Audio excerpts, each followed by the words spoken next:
ముందుగా మీకు శ్రీ పరాభవనామ సంవత్సర యుగాది శుభాకాంక్షలు అండి. పరాభవనామ సంవత్సరానికి ముందు శ్రీ అని పెట్టద్దు. రెండోది పరాభవనామ సంవత్సరం అనేది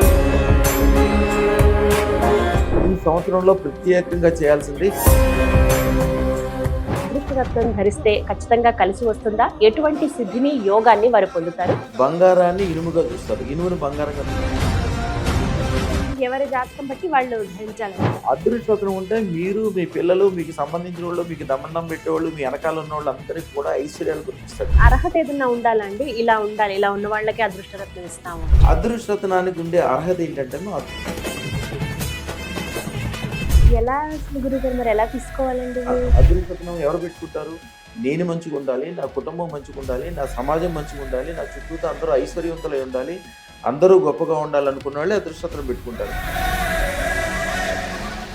నమస్కారం అండి, సుమన్ టీవీకి స్వాగతం. నేను గీతాంజలి. ప్రపంచవ్యాప్తంగా కోట్లాది మంది భక్తులను తమ అదృష్ట రత్నాలతో సర్వ అష్ట ఐశ్వర్యవంతులుగా చేసి వాళ్ళకి ఉండేటువంటి కాలసర్ప దోషాలు, అలాగే బ్లాక్ మ్యాజిక్ కావచ్చు, కొంతమంది చేతబడులను వింటాము, దిక్కు దోషం కావచ్చు, అలాగే కష్ట నష్టాలు, ఇలా ఏవైనా సరే వెంటనే నివారించి కేవలం 9 రోజుల్లోనే వారి జీవితాలను స్వర్ణమయంగా చేసి అనితర సాధ్యమైన అద్భుత అక్షయ సిద్ధి పొందినటువంటి వారి చేతితో ఇచ్చే అదృష్ట రత్నం కోటి శుభాలు, సంతోషాలు, ఐశ్వర్యాలు కలుగజేస్తుంది. ఇది భక్తుల విశ్వాసం. లక్షలాది మందిని జీరో నుంచి హీరోలుగా, గొప్ప ఐశ్వర్యవంతులుగా, పారిశ్రామికవేత్తలుగా, వ్యాపారవేత్తలుగా మార్చారు. అలనాటి ప్రధాని పివి నరసింహారావు గారి దగ్గర నుంచి ముఖ్యమంత్రి ఎన్టీ రామారావు గారు, కొణిజేటి రోషయ్య గారు, వారి దగ్గర నుండి ఈనాటి మల్లారెడ్డి గారి వరకు, అలాగే సినీ ప్రముఖులు చిరంజీవి గారు కావచ్చు, బాలకృష్ణ గారు కానీ, కేంద్రం అలాగే రాష్ట్రంలోని ప్రముఖులు వీరి అభిమానులే. వీరిచ్చేటువంటి అదృష్ట రత్నాన్ని ధరించి అద్భుతాలు జరుగుతాయని ప్రపంచవ్యాప్తంగా కోట్లాది మంది ఘంటాపథంగా చెబుతారు. వారి టెస్టిమోనియల్స్ మనం కోకొల్లలుగా చూడొచ్చండి. అటువంటి గురు మహారాజ్ రమణ యోగిలాల్జీ గురుగారు ప్రస్తుతం మనతో పాటు ఉన్నారండి. వారితో మాట్లాడి ఈ పరాభవనామ సంవత్సరంలో మనందరం కూడా అదృష్ట రత్నాన్ని ఖచ్చితంగా ధరించాలా, అసలు ఈ సంవత్సరం ఎలా ఉండబోతోంది, ఏ ఏ రాశుల వారికి ఎలా ఉంటుంది, వారు గనక అదృష్ట రత్నం ధరిస్తే ఖచ్చితంగా కలిసి వస్తుందా, ఎటువంటి సిద్ధిని యోగాన్ని వారు పొందుతారు, గురుగారి మాటల మీద తెలుసుకుందాం. నమస్కారం గురుగారు. గురుగారు, తులారాశి వారి జాతకం.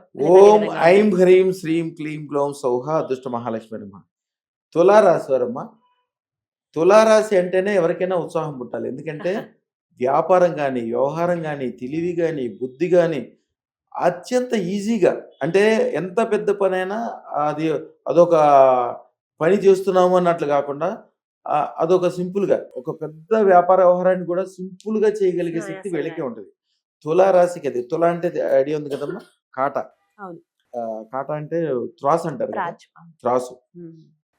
ఇప్పుడు రాజ్యాధికారం ద్వారా, అట్లాగే కోర్టు ద్వారా, అలాగే ఒక టెక్నిక్ ద్వారా అత్యధికమైన సంపదలు సంపాదించేది వీళ్ళే. అది వాళ్ళకి అదృష్టం అనుకూలంగా ఉంటే అదృష్టతను ధరిస్తాయి.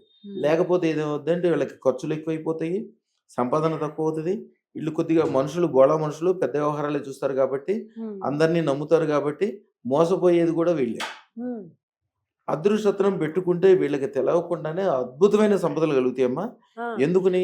వీళ్ళకి రాశ్యాధిపతి శుక్రుడు. శుక్రుడు అంటే డైమండ్. డైమండ్ అంటే ఇప్పుడు ప్రపంచంలో, భూప్రపంచంలో ఉన్న అన్ని వస్తువుల కంటే అత్యంత ఖరీదైంది డైమండ్. ఎట్లాగా? ఒక తులంది బంగారం తీసుకున్నారు అనుకోండి, జనరల్గా అన్నిటికంటే కాస్ట్లీ అంటే బంగారం అనుకుంటారు. ఒక తులం బంగారం తీసుకున్నారు అనుకోండి, దాని ఖరీదు ఎంత ఉంటుంది? 1,70,000 ఉంటుంది. అదే ఒక తులం డైమండ్ తీసుకుంటే దాని ఖరీదు ఎన్ని వేల లక్షల కోట్లు ఉంటుందో చెప్పలేదు. వీళ్ళు అత్యంత వైభోగము, ఎక్కువ డబ్బులు, శ్రమ తక్కువ, గొప్పగా ఉండేది, తెల్లటి బట్టలు వేసుకొని తెల్లగా ఉండి, అంటే శ్రమ పడకూడదు వీళ్ళకి ఏమి ఉండకూడదు. డబ్బులు, ఆఖరికి డబ్బులు కూడా వీళ్ళు లెక్క పెట్టకూడదు. డబ్బులు లెక్క పెట్టుకోవడానికి, లెక్కలు రాసుకోవడానికి వాళ్ళ మనుషులు వాళ్ళే చేసుకోవాలి. వీళ్ళ జీవితం మొత్తం ఎంజాయ్మెంట్ ఉండాలి. అలాగే జీవితంలో ఎంజాయ్మెంట్ అంటే సరదాగా చిరంజీవిని పిలిస్తే చిరంజీవి వచ్చి ఇంట్లో డాన్సెస్ వెళ్ళాలి.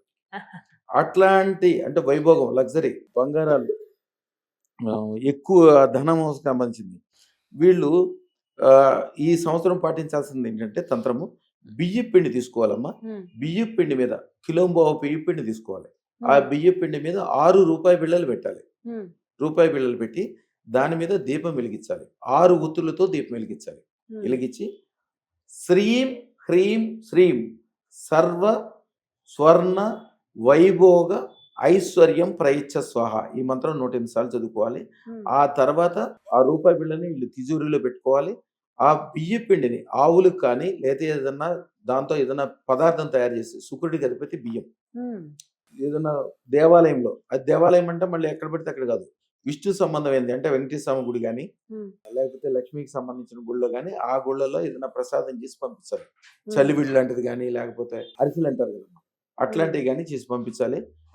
అద్భుతమైన సంపదలు సంపాదించే అవకాశం వీళ్ళకే ఉంది. అదృష్టత్నం కంపల్సరీ పెట్టుకోవాల్సింది. ఏమాత్రం అనుకూలం అంటే ఎట్లాంటి అనుకూలం ఉంటుందంటే వీళ్ళ సంపదలతోటి వీళ్ళ భార్య పిల్లలు బంధువులు వీళ్ళకి సంబంధించిన వాళ్ళు అందరూ బాగుపడతారు. వీళ్ళ సపోర్ట్ చేసిన రాజకీయ నాయకులు నెగ్గుతారు. వీళ్ళు కూడా రాజకీయాల్లో కానీ ఏదైనా పెద్ద విషయాల్లో కానీ ముఖ్యంగా తెల్లటి అంటే ఏంటంటే వీళ్ళు విపరీతమైన డబ్బులు సంపాదించి వైట్ అమౌంట్ ఎక్కువ సంపాదించే అవకాశం వీళ్ళకే ఉంటుంది. అలాగే వైట్ బట్టలు వేసుకునే వాళ్ళు ఎవరు ఉంటారు జనరల్గా కోర్టు వాళ్ళు పైకి మీకు నల్ల బట్టలు కనిపిస్తాయి కానీ లోపల వైట్ ఉంటుంది. అలాగే రాజకీయ నాయకులు వీళ్ళందరూ కూడా సపోర్ట్ వీళ్ళకి ఉంటుంది. అత్యధిక లాభం సంపాదించే అవకాశం వీళ్ళకి ఉంటుంది. ఈ సంవత్సరం కంపల్సరీ వాళ్ళు ఏదైనా రాజకీయ నాయకుడికి కానీ ఒక మంచి లాయరో ఒక జడ్జి తోటి అనుకూలంగా ఉండి మంచి వ్యాపార వ్యవహారాల్లో అద్భుతమైన లాభాలు. ఏదైనా కోర్టులో ఒక పెద్ద ప్రాపర్టీ ఉంటుంది, దాని ఖరీదు ఎంతో ఉంటుంది, కోర్టులో ఉంది కాబట్టి మీకు చాలా తక్కువకి వస్తుంది. అసలు పెట్టుబడి లేకుండా నేను సరి చేసి ఇస్తానంటే తీసుకోవచ్చు.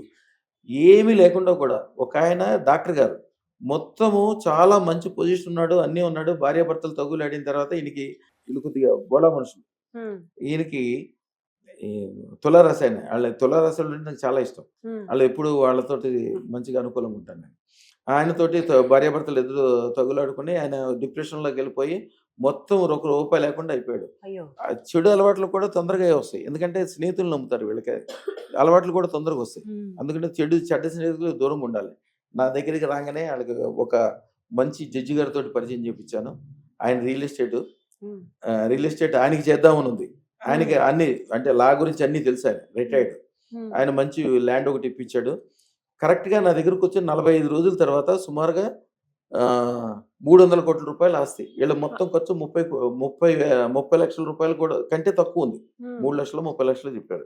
మొత్తం ఆస్తి ఏర్పడింది. వాళ్ళ భార్య కూడా సంతోషంగా వచ్చింది.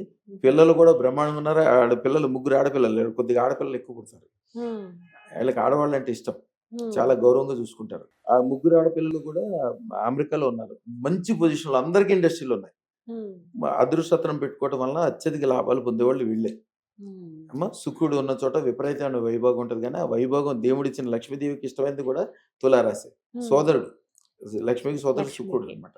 ఆ వైభోగాన్ని పొందాలంటే అదృష్టత్నం పెట్టుకుని దానికి ఇచ్చిన మంత్రం తంత్రం చేసుకుంటే అద్భుతమైన వైభోగం, స్వర్ణం. ఎవరైనా ఇంట్లో 100 కిలోలు బంగారం కావాలంటే వీళ్ళింట్లోనే ఉంటుంది, సంపాదించుకునే అవకాశం వీళ్ళకే ఉంటుంది. అమ్మ శుభం బియాత్ శుభం బియాత్ శుభం బియాత్. చక్కగా తెలిపారండి. నమస్కారం.